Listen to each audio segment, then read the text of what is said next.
Hi guys and girls, welcome to the very first episode of my channel that is dedicated to Vedic astrology. This is probably the first time I am going live on YouTube, and what do you expect from this channel is the question. First of all, this channel is dedicated to Vedic astrology, and on this channel we'll be studying Vedic astrology in a step-by-step and in an integral approach.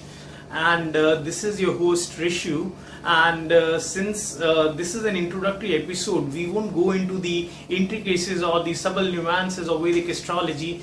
I don't want to scare the shit out of you in the very first episode, and why would I? Because neither the first class is meant to be that serious, and neither Vedic astrology is that tough a subject in itself. It's only because some of you might have come across people who might have taught you astrology in a way that it just scared you, or it didn't go into your head. So what I urge you people, what I beseech and entreat you people is to clear your brain as to what all astrology you have picked up from all the bullshit books till you have read till now, and start afresh with this channel, on which you will be taught Vedic astrology in a fashion that it becomes more of a fun subject for you. And fun is necessary, no matter what is the subject in life you are studying, whether it be physics, mathematics, chemistry, or anything. There should be a fun element present in whatever you are studying till it becomes till that subject becomes a matter of joke or a matter of fun, or till that atmosphere of fun class is not maintained. That subject never actually synchronizes with the personality, and that's what our real aim is. That is, we want Vedic astrology to go into your heads. We want the real fundamentals of Vedic astrology to get established in your personality and become a part of your daily living. So guys, to start with, whenever we go to a Vedic astrologer, he asks us for some of those fine details like our date of birth, our time of birth and place of birth, or he could even ask her name, and then he would do the complex mathematical calculations and the statistical computations and come up with a Vedic chart. Similar to that, I have constructed here. He comes up with a Vedic chart like that, or otherwise, if he's not performing those mathematical calculations, or he's not doing those statistical computations manually, then he's making use of astrological software, wherein he would just plug in the details, that is the same details, the date of birth, the place of birth, the name of the individual and the time of birth, and a Vedic chart like this pops up. So what does this Vedic chart really is all about? Well, this Vedic chart in itself sums up the picture of your entire life. That is, what are going to be events in your life, how your life's gonna be, wherein you will face challenges, what are the traits and qualities you are blessed with, how is your inner self, what are the qualities and basic sensibilities that you possess, in which direction is your career gonna go, and how much wealth you might amass in your career, what kind of a partner you gonna run into. Partners in general could be anything. It could be marriage, it could be any partnership in general, wherein it could be even a partnership wherein two friends share just a simple bond of friendship. So all these aspects, everything related to a life is seen from the Vedic chart. And the way we decipher the Vedic chart is through the houses. This Vedic chart, if you can see that this bigger square is divided into the 12 houses, while this is the first house, this is the second house, this is the third house, this is the fourth house, this is the fifth house, sixth house, seventh house, eighth house, ninth house, 10th house, 11th house, 12th house. So when we start counting the houses, we start counting in the anti-clockwise direction, and this house is always called the first house in Vedic astrology, and from there on we start the counting. So this house, if you were to pinpoint this house or this house would always remain the fourth house, no matter whose Vedic chart you are having a look at. whatever planet that is placed here, we would say that that planet is placed in the fourth house of that individual. So it's always an anti-clockwise thing, and each of these houses have got different traits, different attributes and significances associated with them. For an example, like this the house, fourth house deals with the conveniences of life, deals with mother, deals with the people of our motherland. This the house, if we were to comply it to the body structure that we possess, this is the house that represents our chest and lungs. I'm just giving a small example. Although each house stands for a range of almost 100 things can be seen from a particular house. And let's suppose if we were to take into consideration the 10th house, then 10th house is the house of career, your reputation, what you are exactly known as when you step out of your house in the outer world, in the big bad world. Sixth house is the house of diseases, obstacles. It's the house which shows how much of the argumentative knack and aptitude are you possessed with. Do you love those argumentative discussions or healthy discussions or something like that? So each house has a particular attribute or significance associated with it.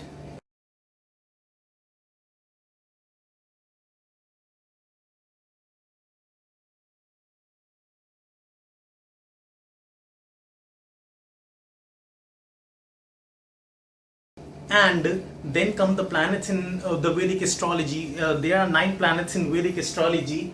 As you can see out here, this is just a Vedic chart, similar to the one that pops up, or that Vedic astrologer constructs. I have not plugged in those details. I have just randomly put in the planets in order to show that what do we actually make out of the planetary placements.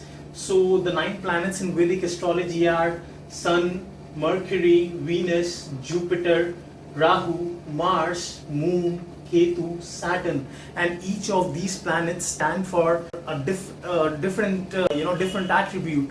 They have got different things and different significances. Like if we were to talk about Venus. Venus is a queen in Vedic astrology, and Venus is associated with beauty, singing. Venus is associated with the professions related to cosmetics. Venus is the profession related to the entertainment industry, the modeling industry, the speculative business, and the list goes on. In the other way, if you were to look at Mars is a planet that shows how much of a willpower, courage do we have in our life, how staunch and resolute is our determination to overcome anything, to overcome the task that has been designated to us. So each of these planets have got different significances. They represent different attributes. They represent different parts in our physical body structure. For example, Mercury is representative of our shoulders and our hands. Venus represents face, and this throat region, and the eyes are also controlled by Venus. So how we interpret all these things is that, like we would say, this is the second house. That is, if we start from here, this is the first house, this is the second house. So if we were to decide what this individual's life's gonna be like, then we go to study the effects of what does the planet Saturn does in the second house. What does the planet Sun that is placed in the third house, what kind of influences it bringing into his life. Then he has Mercury or Venus in his fourth house. He has Jupiter and Rahu in his fifth house. He has Mars in his sixth house. The seventh house is empty. Then you have Moon in the 8th house, the 9th house and the 10th house are empty. The 11th house, there's a planet Ketu, and this 12th house is also empty, and so is the first house. And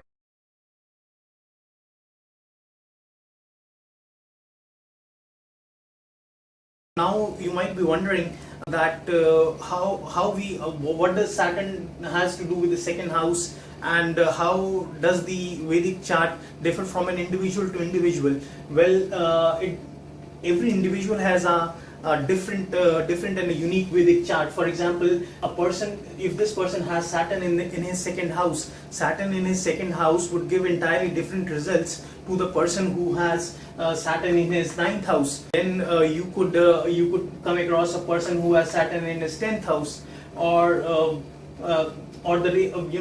there could be endless permutation and combinations. There could be many charts wherein all the planetary alignments are different. If he has Mercury here in the 4th house, another person may have Mercury in the 10th house. If he has Venus in the 4th house, another person may have Venus in the 12th house. So like that, there are numerous permutations and combinations. And then the things like what signs the planets are placed in, like you must have heard of signs like Aries, Gemini, Taurus, Cancer, Leo, Sagittarius, and all these signs.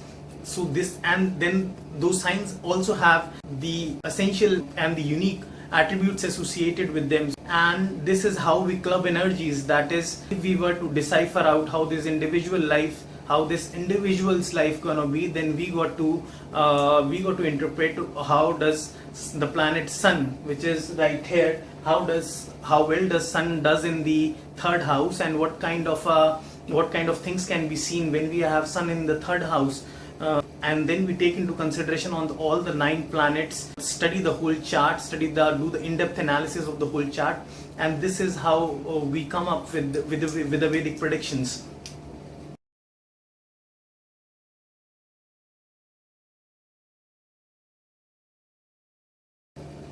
Now guys, these terms like these planets, houses, signs and all might be scaring you, might be terrifying you right now, but they'll become a child's play for you. And trust me that is my promise. It'll just take in few episodes. In hardly 10 episodes, you will actually be well versed with the with what the houses stand for, with what the planets stand for, and you will at least be covered up with the basics of Vedic astrology.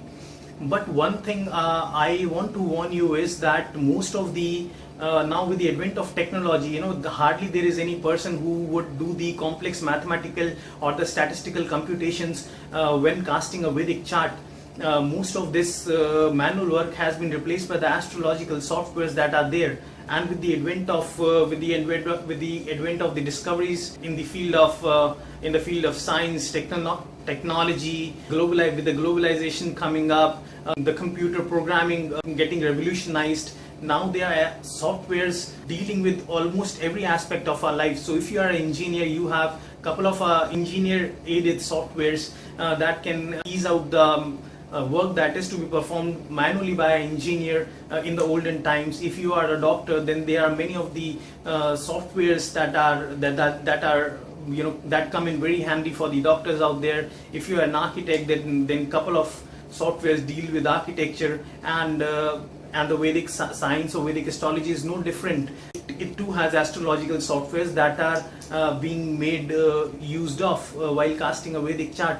But 90% of these astrological softwares that are present on the internet are actually programmed wrongly.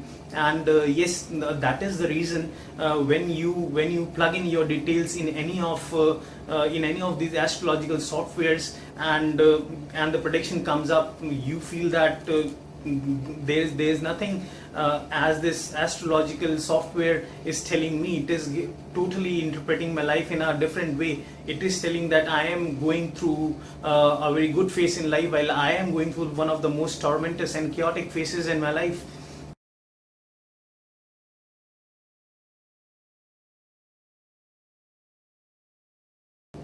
And the reason why most of these predictions go wrong is because these astrological softwares don't give the correct planetary placements. Now you take the example of the two softwares that claim to be the best softwares on the internet with regards to the Vedic astrology, and you will be surprised to know that one of them shows, while you plug in the similar details, the similar date of birth, the similar time of birth, the similar place of birth, but while one shows your Mars in the Mars in the 6th house, the other software with the similar details being plugged in can show Mars in the 5th house, and Mars in the 6th house and Mars in the 5th house give totally different results that have got no compliance, that have got no association with each other.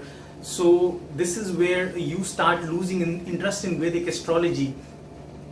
And if at all, let's suppose there are two softwares, and both of these softwares for those similar details plugged in show that the Mars is in the 6th house itself, for example, but they will show that although the Mars, both of the astrological softwares are showing your Mars in the 6th house, but while one is showing that the Mars is in a sign of Taurus, the other might be showing that Mars is in a sign of Gemini.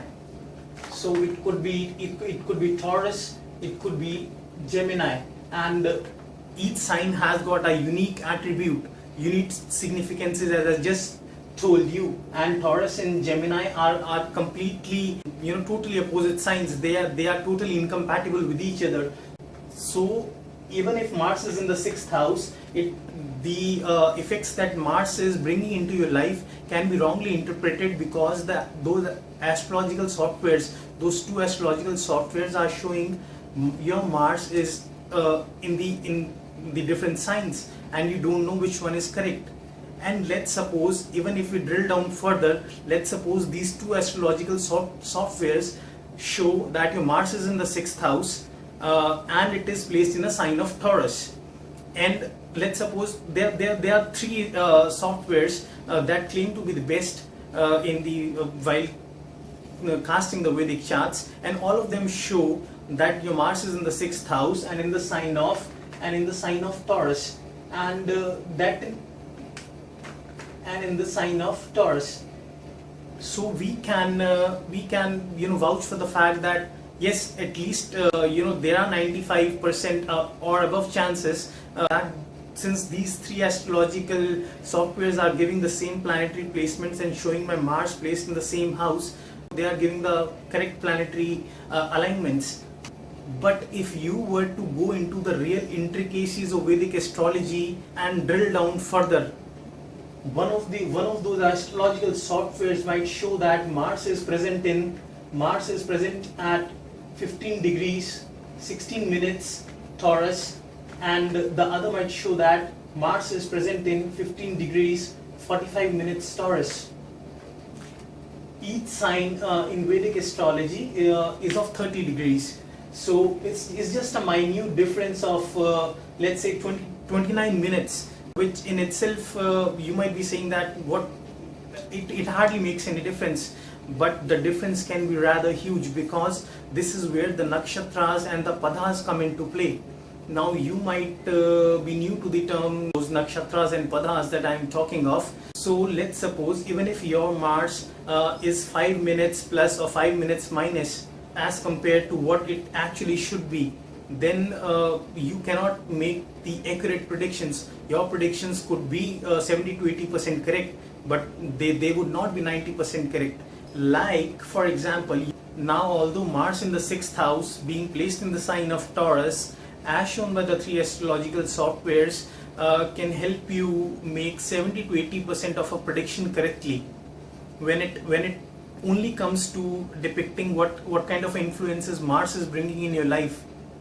But when you go to further drill down and make your accuracy levels reach 95% plus, or say 90% plus, then you got to look at even where in that sign of Taurus is that planet Mars placed in. Even the difference of a few minutes can change the game. For example, now let's suppose you have correctly deciphered it out that that your planet, let's say X, your planet X is surely placed in this house, and it is placed in this sign, but you are not sure of wherein in that particular sign is it placed in. Is it placed in at 15 degrees Taurus, or is it placed in at 16-degree Taurus, or is it placed in at 20-degree Taurus? Then since you have deciphered it correctly that your planet is in this house and in this sign, you would be in a state wherein you can make a prediction that this person would have got something to do with the entertainment industry. But if you were to make your predictions go to a very deeper level and make your accuracy levels more than 90%, let's say, then you were to take into consideration the minutes. And when you start taking into consideration the minute aspects that are of prime importance in Vedic astrology, not only you can tell that this person has got something to do with the entertainment industry, you would be in a state wherein you can actually pinpoint that whether that person would be a makeup artist, whether that person would be a light boy, whether he would be a film producer, whether he would be a film director, whether he would be a music composer, whether he would be an actor, or whether he would be a person as big, as charismatic as Brad Pitt or Amitabh Bachchan, or he'll be a person who is an actor, but he's just an averagely doing actor. Now, how successful a person that is likely to go in the entertainment industry, as we just gave an example of, how successful he would be, we would be able to find the amount of power, fame, the amount of fanfare, the amount of wealth that he'll be able to amass in his career.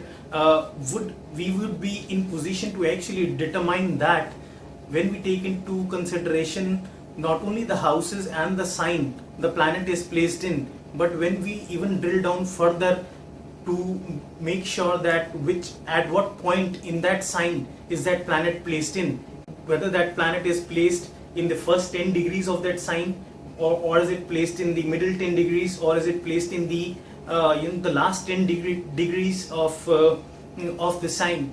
So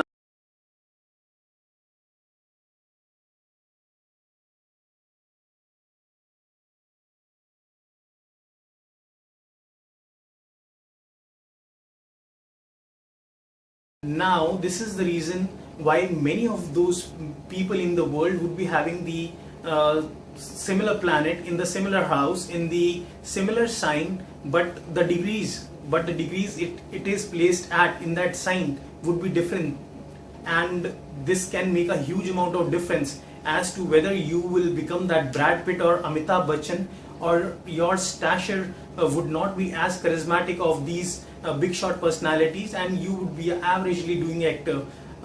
If let's suppose you,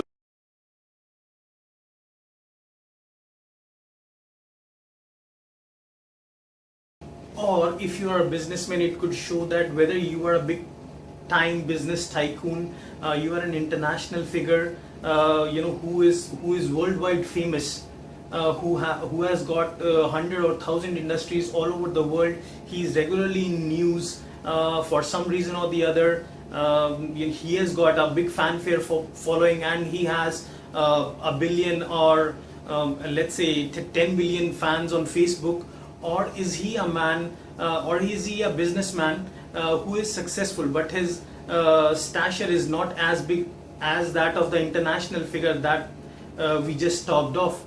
Or he could not be even a successful individual. He would be just an averagely doing individual who is able to make his both ends meet, who is garnering that much amount of wealth that he can take care of his entire life and his family. But if you talk of that he owns some big industries, or he has some following of some sort or the other, he would not be known for it.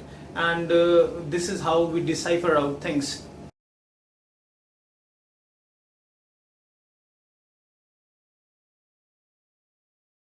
And guys, now that I have exactly shown you that how important it is to study Vedic astrology at a real root level, at a fundamental level, and drill down into the very minute aspects, then only you will be in a position to make the correct predictions. And this is the reason why most of the Vedic astrologers make the wrong predictions, because they don't take into consideration. They would just look at a chart for a minute or two, and they would just say that your Mars is placed in the 6th house.